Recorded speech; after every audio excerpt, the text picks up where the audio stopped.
وہ اس کے اوپر وہ اس کا عمل درآمد اب شروع ہو جائے گا اور کامیابی حاصل ہو جائے گی۔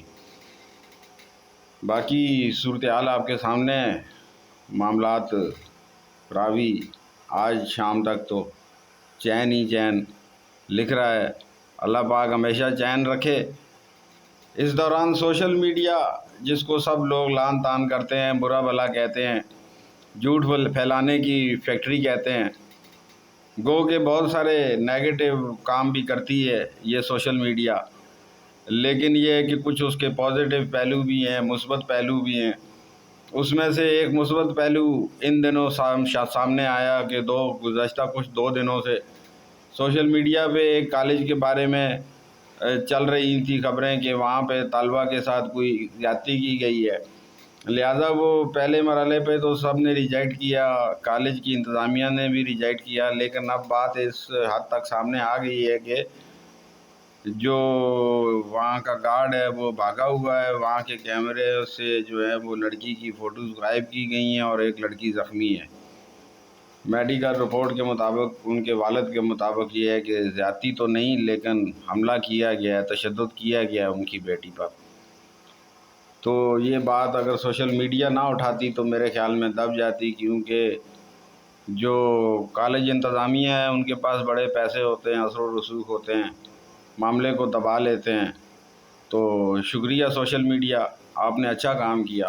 دوسری طرف سوشل میڈیا ایک نیگیٹو کام بھی کر رہی ہے۔ سوشل میڈیا کی جو ٹیمیں ہیں، جو ایکٹیوسٹ ہیں، گو کہ انہوں نے ماضی میں تحریک انصاف کے لیے اور اب تک بھی ان کا نیریٹو بنانے میں انہوں نے بہت اہم اور بنیادی کردار ادا کیا ہے۔ پروپیگنڈے کے اندر جھوٹ کو سچ، سچ کو جھوٹ ثابت کرنے میں ان کا کوئی ثانی نہیں ہے۔ ان کو میں اس معیار کے اندر پاکستان نمبر 1 سمجھتا ہوں ان کو۔ تو ان کی سوشل میڈیا ٹیم نے بہت بری طرح جو ہے ان کی پارٹی کو ہائی جیک کر رکھا ہے۔ ہر معاملے کے اندر ان کا پریشر اتنا زیادہ ہوتا ہے، وہ ہر اعتدال پسند پر اس طریقے سے اٹیک کرتے ہیں کہ اس کی میاں مر جاتی ہے، وہ ان کی بات ماننے پر مجبور ہو جاتا ہے جو کہ شدت پسند کہہ رہے ہوتے ہیں۔ کیونکہ تو شدت پسندوں کا تو نعرہ ہے کہ کھلاڑی نہیں تو پاکستان نہیں، وہ تو کھلاڑی کے گرد گھوم رہے ہیں۔ باقی یہ ہے کہ سوشل میڈیا کے پریشر سے آزاد ہونا پڑے گا ہمارے سیاسی جماعتوں کو، جو کہ ناجائز پریشر ہے۔ یہ ناجائز پریشر کی مثال ہے کہ وہ ہر آدمی کو کے اوپر کیچڑ اچھالنا شروع کر دیتے ہیں اور ان کو برا بھلا کہتے ہیں اور اپنی پوری پارٹی کو پریشرائز کر لیتے ہیں، یعنی کہ مجمع کی حکمرانی۔ جہاں پہ مجموعوں کی حکمرانی شروع ہو جاتی ہے، جتھے فیصلہ کرنا شروع ہو جاتے ہیں، جیسا کہ آپ نے پہلے بھی دیکھا خیبر پختونخوا اسمبلی کے اجلاس سے پہلے کس طریقے سے بے قابو جتھے بار بار جو ہیں وہ اسمبلی کے فلور پہ آ جاتے تھے اور اسمبلی کو ڈسٹرب کر دیتے تھے۔ تو یہ کوئی اچھی مثالیں نہیں ہیں۔ جو رہنما ہیں، جو لیڈر ہیں تحریک انصاف کے، وہ اپنی گریپ مضبوط کریں اور ان کو سمجھائیں کہ کہاں تک جانا ہے، کہاں کیا راستہ ہے، رہنمائی کریں ان کی۔ آپ کا کام ہے ان کی رہنمائی کرنا، آپ کا کام ہے ان کو قابو کرنا۔ اگر آپ اسی طرح ان کے سامنے بھیگی بلی بنتے رہیں گے تو وہ دن دور نہیں ہے جب کہ معاملات آپ کے ہاتھ سے بھی نکل جائیں گے اور سب کے ہاتھ سے نکل جائیں گے۔ پھر وہ دن جو ہے وہ اچھا دن نہیں ہوگا۔ ایک اور اچھی خبر ہے، گوادر سے بڑی خوشگوار ہوا آئی ہے بڑے دنوں بعد، بڑے عرصے بعد۔